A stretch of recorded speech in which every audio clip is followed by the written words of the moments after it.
Hello and welcome to the Batcave, your secret hideout for Brawl gameplay and deck tech videos. I'm your host, BlindBat8719. On today's video, I'm playing for you a Chromium the Mutable deck, which is based around an Esper Ravnica build that I had in mind for a while ago. Before I go over the deck tech, a couple of announcements. One, I'm celebrating my 1 year anniversary, so this is the deck I chose to play to help celebrate my 1 year anniversary. If you like what I'm doing, please subscribe to the channel, help me grow the channel. And if you like the deck list, please share it with your friends. So now, that idea behind this deck was when Ravnica was in Standard, I had gotten the idea of building an in-paper Standard EDH deck. I never got around to building it in paper, but I did have the deck list still, and I realized with Historic Brawl, I could try to replicate it here. So the basis of the deck really is nothing to do with Chromium. He's just one of the few Esper commanders in the format right now that I can use to play all these colors. Basically, I'm just trying to get payoffs off of Hero of Precinct One, which is a 2/2 creature for 1 and a white. Whenever you cast a multicolored spell, create a 1/1 white human creature token, and Tome of the Guildpact. It's a 5-cost artifact that whenever I cast a multicolored spell, draw a card and adds 1 mana of any color. So these are the cards I'm going to try to use, kind of like the payoffs I have for being multicolor. And then here's everything that I have in the deck that is multicolored. These are the multicolored spells. Dovin's Veto. I'm kind of more on the controlling side of things. That's the best way I found to do this. Not so much, these are synergistic with what I want to do with the deck. Basically, I'm trying to win with raw power and raw power level of my deck. So Dovin's Veto, and therefore I'm a little more controlling. Dovin's Veto, counter non-creative, it's an uncountable negate of sorts. D-Spark, exile target permanent with mana value 4 or greater. Vanishing Verse gets rid of a monocolored permanent. Thought Erasure lets me remove a card from my opponent's hand, and then I get to Surveil 1. I do have a few graveyard interactions. Tyrant Scorn is a multicolor removal spell for a small fry to either destroy something with mana value 3 or less, or bounce any creature to its owner's hand. Discovery and Dispersal. Usually I'm going to play it for Discovery to Surveil 2 and draw a card, but it is possible they have something really large I don't want them to have. I could use Dispersal to hopefully make them discard it. Absorb, again, is just a counter spell. Mortify is destroy a creature or enchantment. I have to remember the fact that there is an enchantment clause to this. Notion Rain is a card that lets me Surveil 2, draw 2 cards, and deal 2 damage. Sphinx's Insight is basically just an instant speed draw 2 spell. That's multicolored, and then if I need the life gain, I can cast it during my turn. Kaya's Wrath destroys all creatures, and I gain life if I have any creatures on my side of the field. I only have about 16 or so creatures in the deck, so not likely to be getting any life off of this. Time Wipe just lets me return a creature from my side of the field and then destroy all the creatures on the battlefield. Closing Statement, just a multicolor removal spell for a planeswalker or a creature. They get the cost reduction if I cast it during my end step.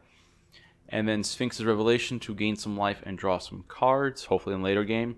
Then my multicolored creatures is Lavina Azorius Renegade. She's a 2/2 that my opponents can't cast non-creature spells with mana value greater than the number of lands that player has. So I think this would get around the cost reduction for a Great Henge, for example. Also, whenever an opponent casts this build, no mana was spent to cast it, counter it. So against Golos decks, they activate Golos' ability. They can't cast any of those spells because no mana was spent to cast those spells.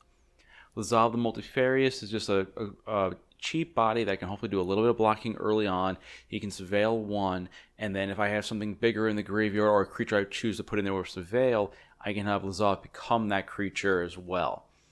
Deputy of Detention is just a removal spell that exiles a non-land permanent, all other permanents that share the same name. So if my opponent has a lot of zombie tokens out, let's say from a Field of the Dead, I can just use that to get rid of them. Kaya Orzhov Usurper. She's just a planeswalker that can kind of deal with the graveyard a little bit, and then if anything's really small, I can exile that as well. If I exile enough of my opponent's stuff throughout the game, I can use her -5 to hopefully finish off my opponent. Oath of Kaya lets me deal 3 damage to a target and gain some life, and I have about 9 or so planeswalkers, I think, in the deck. So if any of my opponent tries to attack any of them, I'll be able to drain them for 2 life. Ashiok Dreamrender. Spells and abilities my opponent's control can't cause them to search their library. So fetch lands are out. Golos can't search for anything. Anybody that's trying to run like a Captain Sisay deck or an Oswald deck, they can't search for their win condition in terms of Paradox Engine if Ashiok is out. I also can mill them and exile their graveyard. Disinformation Campaign lets me draw a card. They have to discard a card, and I get to Surveil. I get to do it again. Thief of Sanity is just a great card. It's a 2/2 creature for 3 mana that if it ever deals combat damage to the player, I get to look at the top 3 of their library, take the best one that I want to have, put the other 2 cards into the graveyard, and now I can cast this card and by spending mana as if it were any color of mana to cast it. Seraph of the Scales, just an okay creature for the most part that I like. 4/3 for 2, white, black, that's flying, that has Afterlife 2. I can pay a white to give it Vigilance, and I can pay black to give it Death Touch. Sorin, Vengeful Bloodlord, just as a planeswalker that I can bring back some of the few creatures back if I want to. Otherwise, I can just start paying planeswalkers and my opponent and gain some life in the process. Atreus, Oracle of Half-Truths.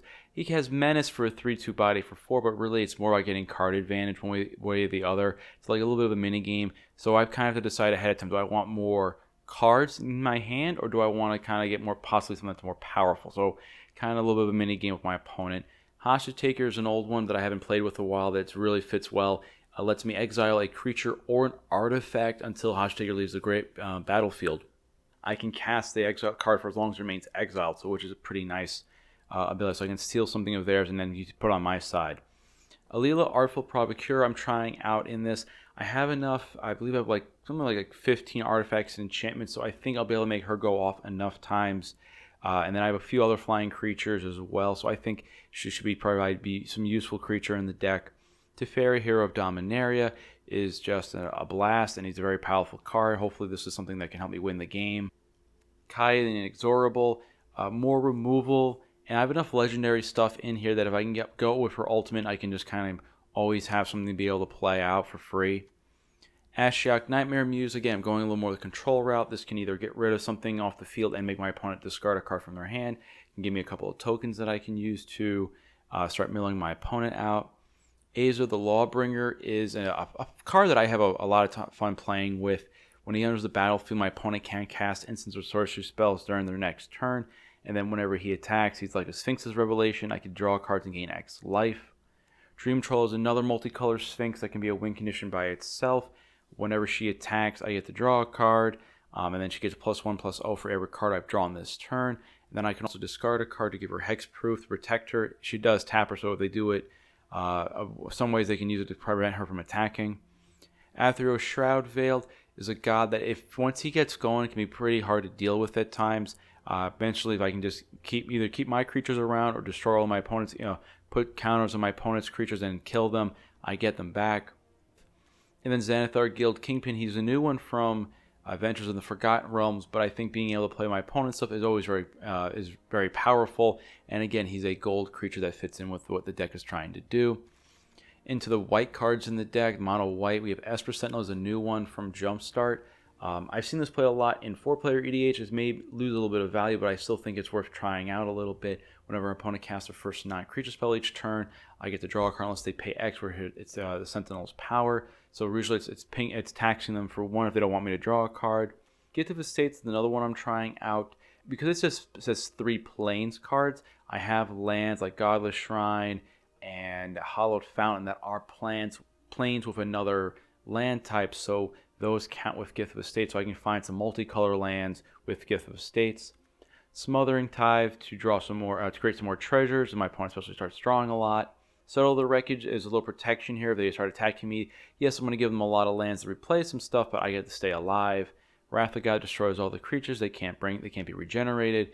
Baneslayer Angel, I have a soft spot for this card, and I think that the first strike is really useful, as well as I think that the Trinket Tech of protections from demons and dragons could definitely be useful in the format, as dragons are some of the more popular commanders in the format. And then Approach of the Second Sun, I believe they fixed the glitch with this one since the update, so this is one of the other win cons I have in the deck that basically cast this once, gain 7 life, put it 7 from the top of the library, and then just draw it again and cast it a second time to win the game.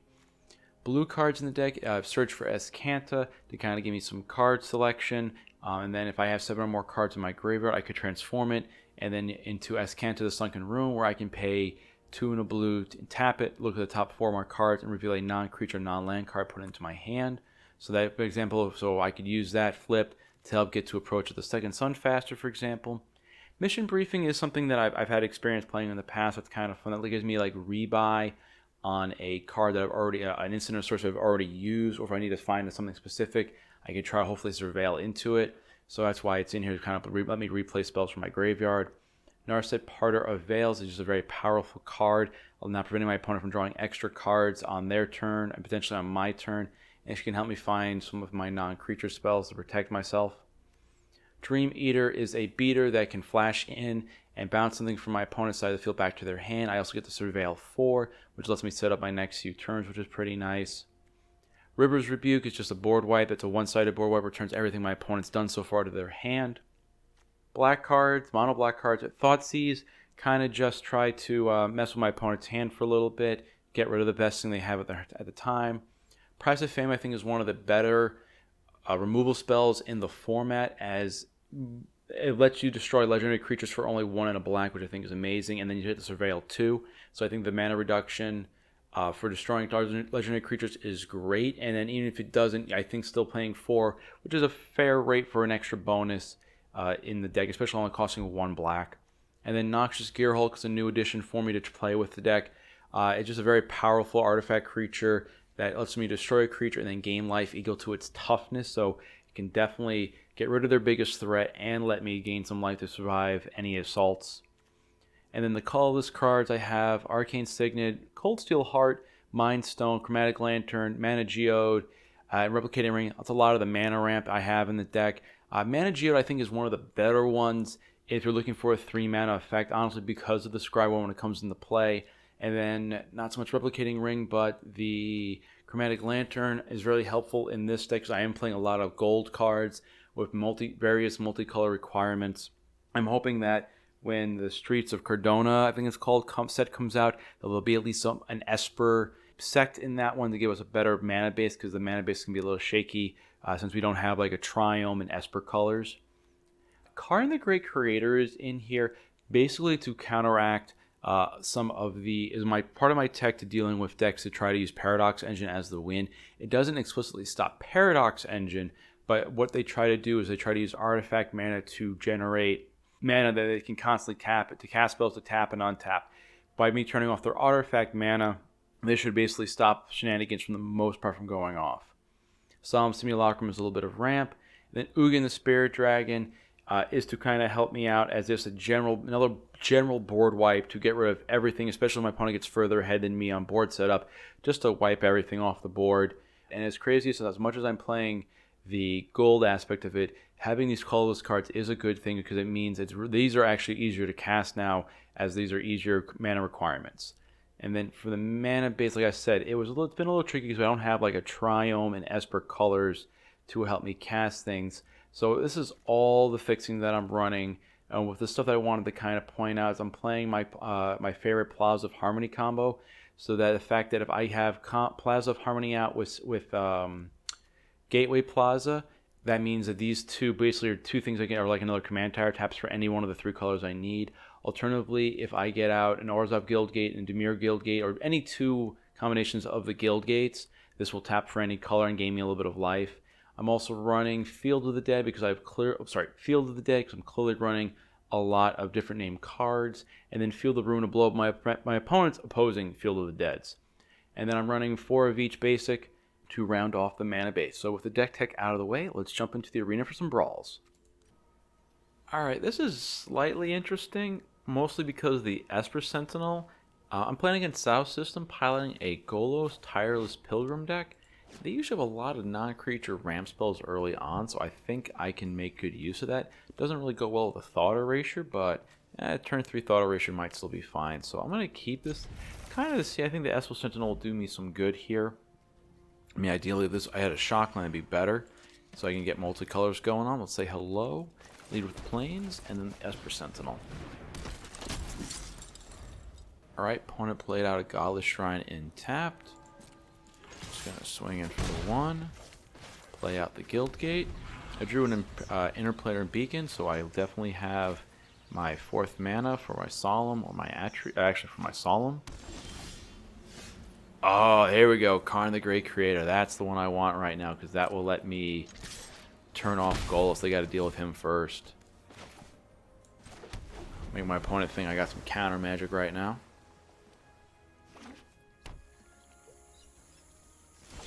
Nothing. Alright. Swing for the 1, see what we get. So I'm going to I'm going to slow roll the Karn. Wait till they get Golos out. So once they spend their time on Golos... Wow, I made them wait a turn on that because of the Esper Sentinel. Nice. That's fine. Take the action. Look for a black source here. So now I can cast my Thought Erasures and my Atreus.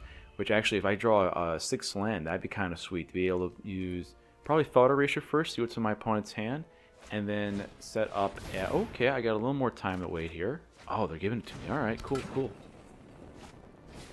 Paradise Druid. All right. A little bit more time. Be interesting if they want to trade off the Paradise Druid with me, actually. So I think I'm going to swing first. See if they're willing to trade.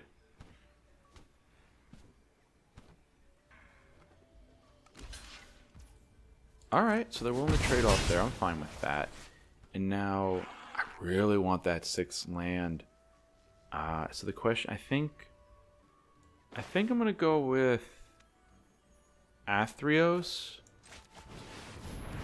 To kind of see if I can get that coming to play untapped land. Dream Trawler is pretty nice, but I don't think I need a Dream Trawler right now. So I'll take the 2 cards up here. Alright, fine. It still gets me advancing my board state. I'll get another black here. What he doesn't know is that I run a Lazob, so I can always just play a Lazob and turn that into my Dream Trawler. But again, too, I'd rather be able to have the removal spell in my hand, the Thought Erasure to see what my opponent has going on, kind of force my opponent to beat me down with Golos. Alright, so let's start with the Thought Erasure, see what my opponent has going on here. Okay, so what can destroy all creatures? Chromatic Ori won't work. Nyx Bloom Feldar. So let's get rid of the Mythos of Nethroi. I don't think I need another land at the moment. I think I'm happy with what I have.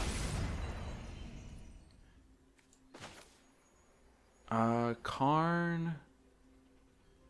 I think actually I might have another blocker. So I think what I'm going to do here is use 1, 2, 3, 4 for Karn.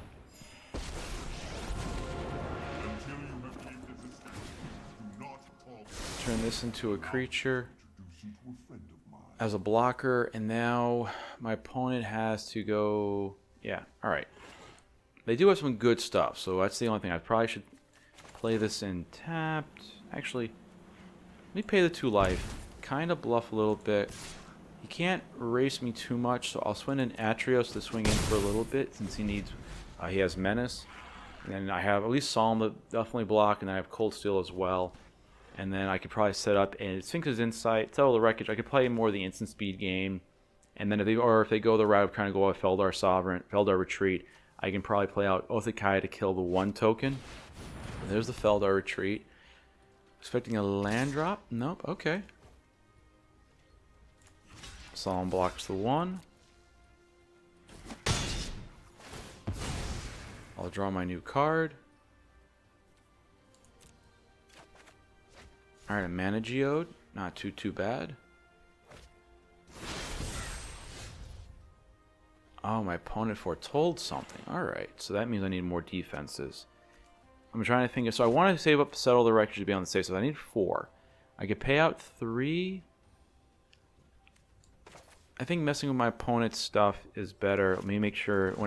I think one of the phrases I heard is that when it matters, tap the lands manually. Right now I'd say it matters. I'll make sure I have my white open. So I'll use a Disinformation Campaign. Draw myself another card. That's the wrong order, but I'll take it. If I use the 4, yeah, I won't be able to do enough with the Leela. So let's turn the Cold Steel Heart into a creature. I don't mind if he has to board wipe a little bit here. And then I think at this point, I'm just going to lay back. No attacks. Because again, the Karn right now is the most important thing on the field as it lets me protect. Does he want the Golos to die? That is a possibility, actually. If Golos dies, I gotta think about this now. Actually, what can deal 4 damage? Does he have anything that deals 4 damage?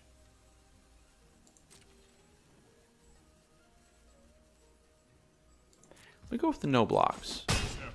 I know I'm taking a risk here, but I'm pretty sure... Alright, Twilight Prophet. That's fine.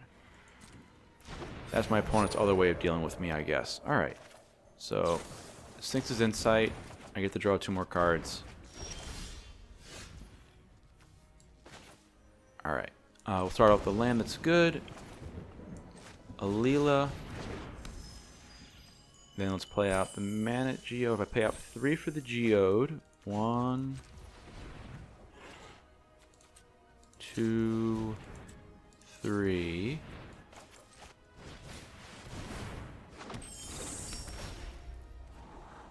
Time wipe. I don't think I need a time wipe. I have the Settle the Wreckage as a, let me play conservatively. As a backup, I have that just in case things get out of hand. And then the Kaya. I think can I play the 2? 1, 2. I can't do that. So let's play the Kaya out now, I'd say.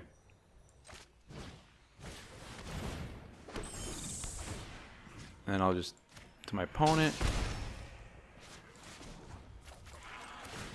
Let's turn the Cold Steel Heart into something. Now I'll swing in. I got an army of defenders right now. And what we got there? 4. And even though we're elementals you control. Alright. Now the only thing I have to keep in mind now, again, I probably would double block. Actually, I'll need to double block the Twilight Prophet.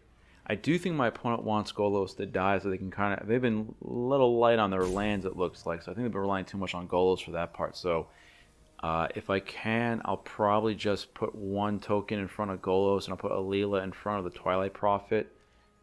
As that means... Alright, so yeah. Opponent takes a little bit of damage. That goes there. This goes here. He might have some instant speed tricks. Let's see how this goes. Now he's going to play, I think, Alrune's Epiphany. Give himself an extra turn with 2 birdies. In which case then... Oh, Doomscar. Alright. So now my time wipes doesn't make much sense now. But that is fine. So I'd say... Opponent doesn't have anything instant speed. So let's go there. For the Geode, swing in for 3. I gotta pay 5. I'm trying to think about what's the best bit. I pay 2 for the Mind Stone. 1, 2, 3, 4, 5, 6, 7.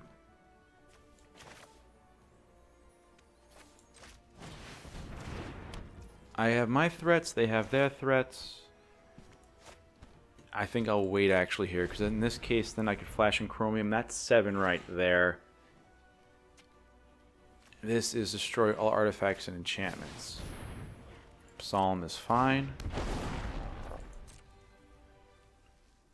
That'll get them their land. That'll probably give them a token. So they have a 2/2 cat, so they can go wide. Chromium comes in.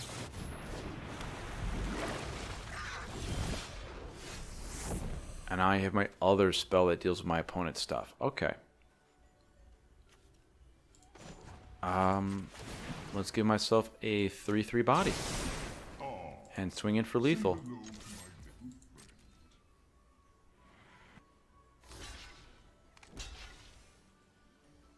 Alright, I'm fine with the double block. Killing the Solemn actually doesn't make much sense. I agree with that. Let's not kill the Solemn here so they don't get the extra card draw. And then... they play out Baneslayer. That leaves me the mana for a Settle the Wreckage just in case, and I can still discard a Time Wipe.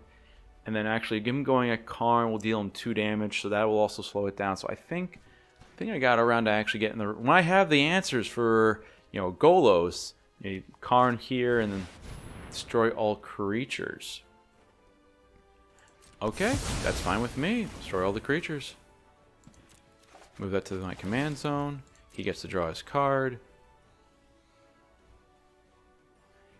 Let's see now. Anyways, I can win this here right now. Does he get a land? He has a land, so now he has a 2/2.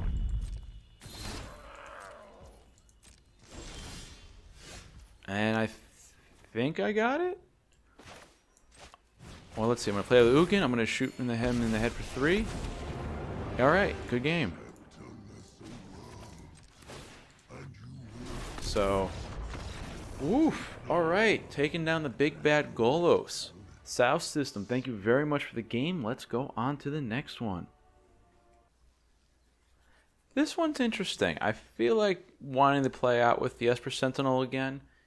Just to kind of a turn 1 play and then maybe get to a Smothering Tithe. I'm playing against the TheQuantumMechanic, piling a Domri Anarch of Bolas deck, which will probably be creature heavy.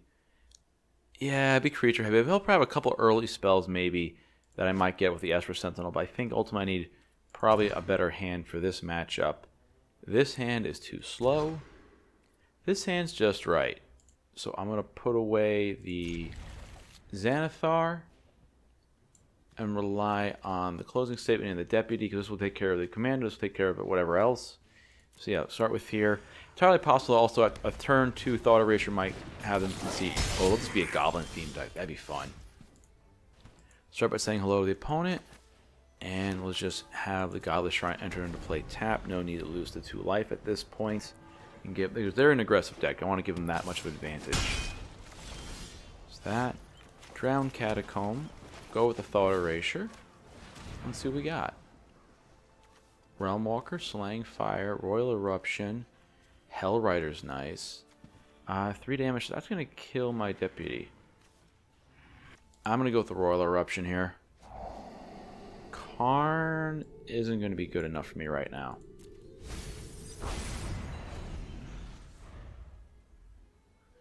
Snow-covered lands. I got to pay attention to that. So that could be something to be mindful of what they might be playing in the deck.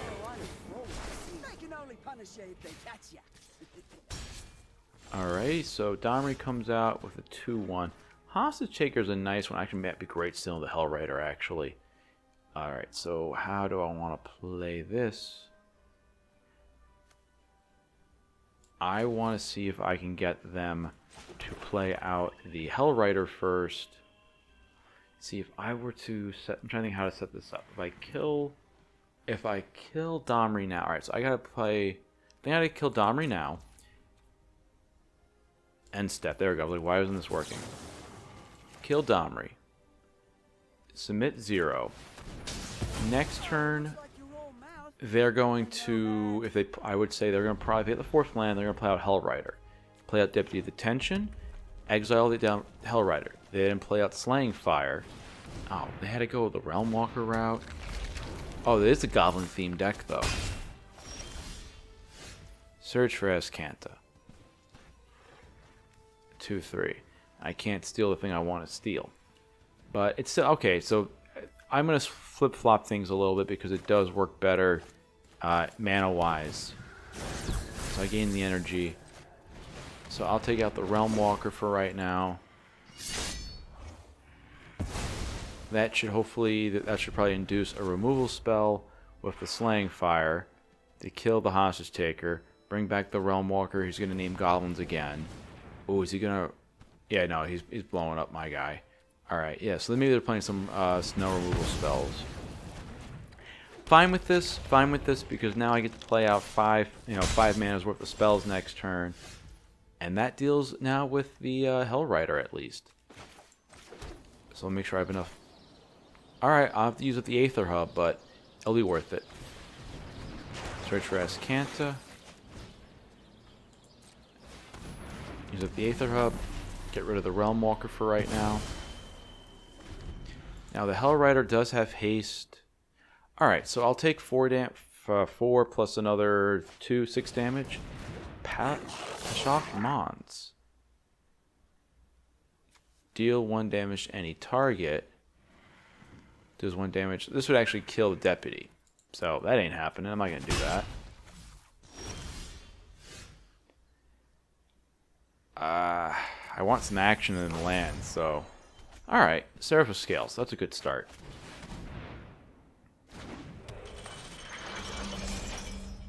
And then I will hold off on my attacking because I can block the Bashak Mons.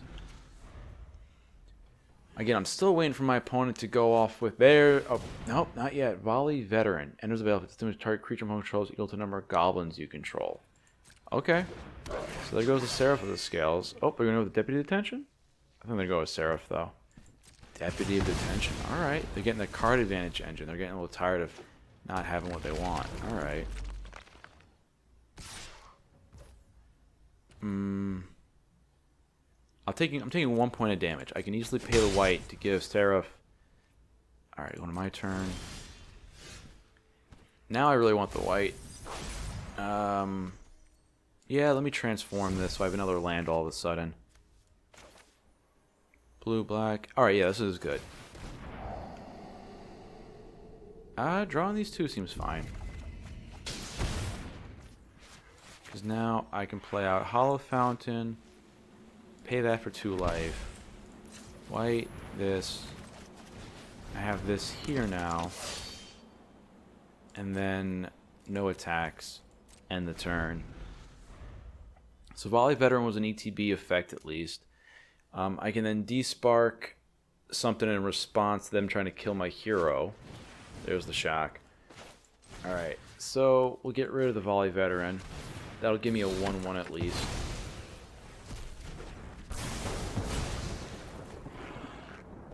So this deals 3 damage. And the Bashak Mons. 1 damage. Okay, yeah, so Seraph blocking the 1-1 doesn't do me much good. Oh, okay. Alright, so I don't have to worry about an Ember Cleave. That's the good part. Goblin you control dies, deals 1 damage. That kills that. Alright, so let's go with that play. And then it deals 1 damage to any target.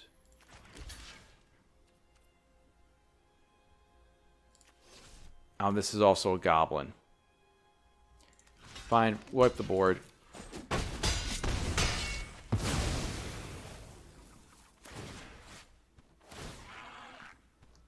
This will give me at least 2 1-1s at least, so I can...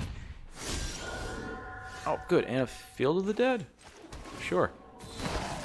I think... Oh boy, nope, got too aggressive. Did not cancel attacks. No attacks.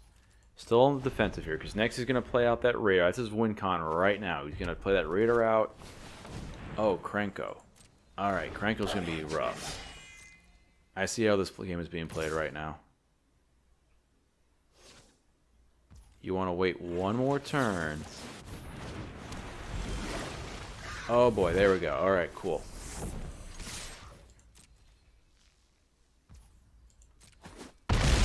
I'm probably telling him right now I have a board wipe, but oh well. Put Chromium back to my hand. Wipe the board. I don't have to worry now about a major attack. 2, 3. Alright, I'm not dead yet. Very close to it. Hell Rider. 4 damage.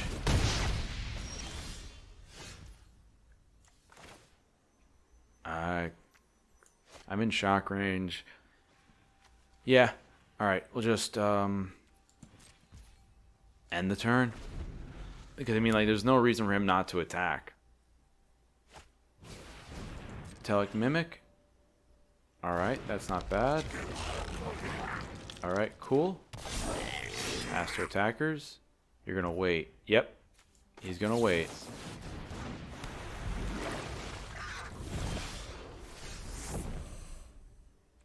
Alright, I think he's got me here.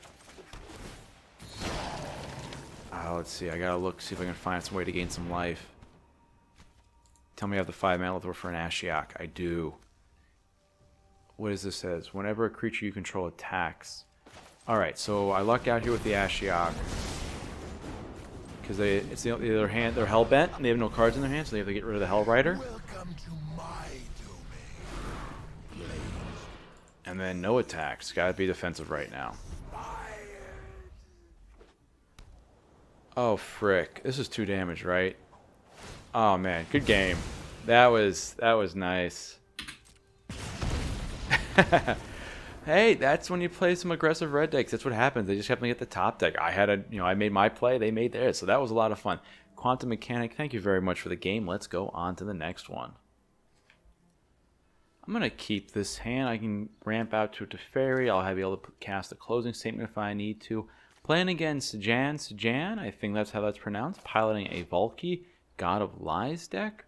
So this will definitely be interesting. Some maybe black-red control. They have a snow-covered swamp into an Inquisition. So there goes my Arcane Signet then. So yes, very much a black-red control deck, I would say at this point. That's the only eligible target. Alright, so I very much have a late game. If I can survive to the late game, I might be able to do some stuff. Absorb. I don't think... Oh, I only need 1 white. So yeah, we'll keep the Absorb on top. I have 4 lands. And I'll definitely play out Temple of Silence next. That gives me my white source. Archfiend's Vessel. There's also a reanimation theme potentially in the deck. It's a possibility. Watery Grave. I mean, at this point, I think I'll just keep the lands coming because I'm very much... With the experience that I've had playing with this deck, it doesn't seem to always have the lands when you need them. So I think at this point I have enough late game stuff that it's worth it just keeping lands on top. I haven't seen any red from my opponent though, so it's possible they're just mono black. And then since I'm only going to play the things they've seen so far and lead off with this. I don't see the point in killing the Archfiend Vessel unless they have some last minute thing they want to flash in with a closing statement, which clearly that was not the case. Oh, there's the red. Valakut Exploration. I think that's worth... I mean, right now I think it's worth countering, I'd say. So I don't know what I'm going to have for a 4-drop. Sphinx's Rev is alright. Let's see. This is they know about the swamp. Play out the swamp. I'll sacrifice the 2 life later on if I need to. You know, hold on to the closing statement that they know about. Kind of what I'm hoping for is that they'll probably go all on trying to deal with Teferi. Yeah, it's not worth it to draw a card, I think, to use the Sphinx's Revelation to cycle through.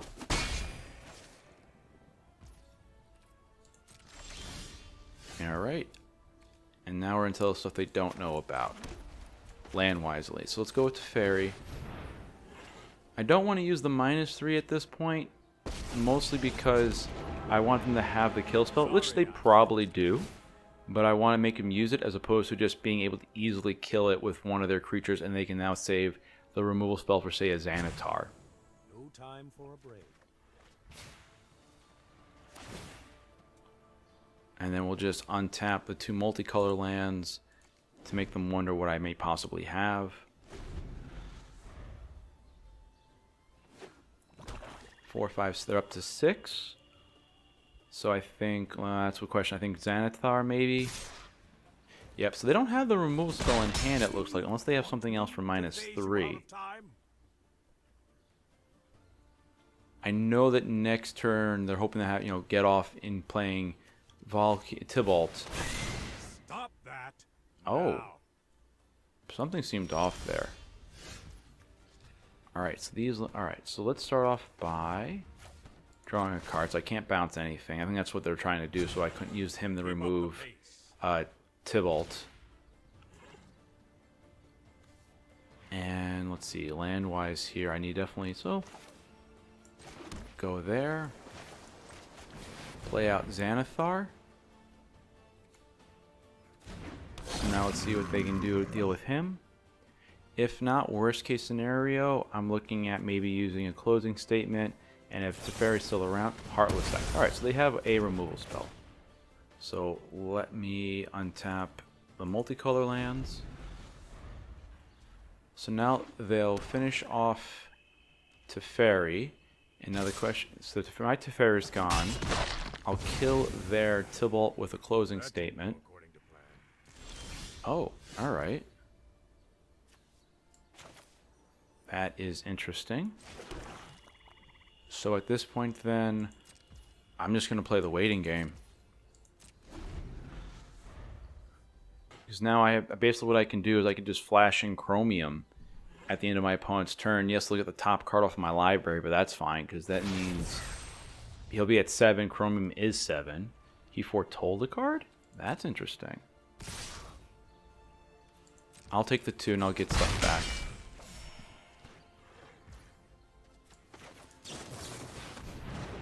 Now play a Chromium.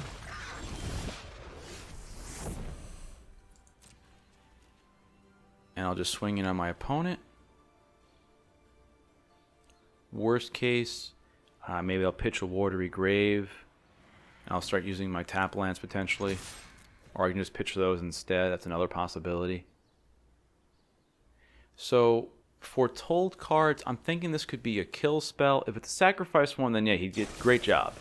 Poison the cup. Alright, so I'm going to protect Chromium. I'll discard one of the lands. Alright, I'll deal 1 point to my opponent. I would say now, I think drawing the extra card's worth it. So I'll pay the 2 there. Hold on to the closing statement. And then what I can do is I can discard. There's Tybalt. Alright. I think he's going to plus here, though. I don't expect him to use minus.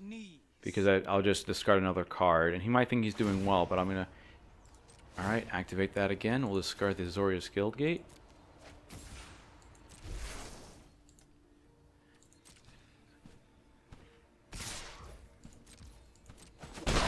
The attackers, no problem. And now I'll use Sphinx's Revelation, so 3. So I can do this for 5. Refill my hand. And my opponent concedes. Alright, so SdjanSdjan, thank you very much for the game. Let's go on to the next one. Alrighty, and that is the video for today. Going over the record, I had 6 wins and 5 losses out of 11 games. The deck, to me, it's fun to play. It can definitely be a little tricky. I think I've done enough to make the mana base work better, but I like complicated mana bases and mana cost, so that's one of the appeals for me with this one. Some things that I thought I might want to change out. I may consider changing out Athreos a little bit. I don't think he's gold, but outside of that, he really doesn't do much, I feel like, for the deck. Again, this deck isn't really based so much on synergies, except for the two kind of that I intentionally put in with Hero of Precinct One and Tome of the Guildpact. But overall, just plays a lot of powerful things that can take over the game. And it does probably maybe need to be a little more controlling at times. But I had a blast with the deck. Let me know what you think of the deck in the comment sections down below. What suggestions would you have for how I can improve the deck? What commanders would you want me to try out for Historic Brawl in the future? I have a couple more ideas for myself, but I want to see what my audience would be interested in. And let me know, would you be more interested in, like, should I start doing a mixture of Standard Brawl and Historic Brawl? What would you guys want to see? At the moment, I plan on doing, if there's something exciting for Standard Brawl, I still want to do some Standard Brawl stuff, but occasionally dip into the card pool of Historic if a good idea grabs me, especially with the new commanders that came out with Jumpstart. If you liked today's video, click the thumbs up icon down below. If you really like what I'm doing, please consider subscribing to the channel, help me grow. If you like today's video, please share it with your friends, share the deck list with your friends. As always, thank you for visiting the Batcave, and have a great day.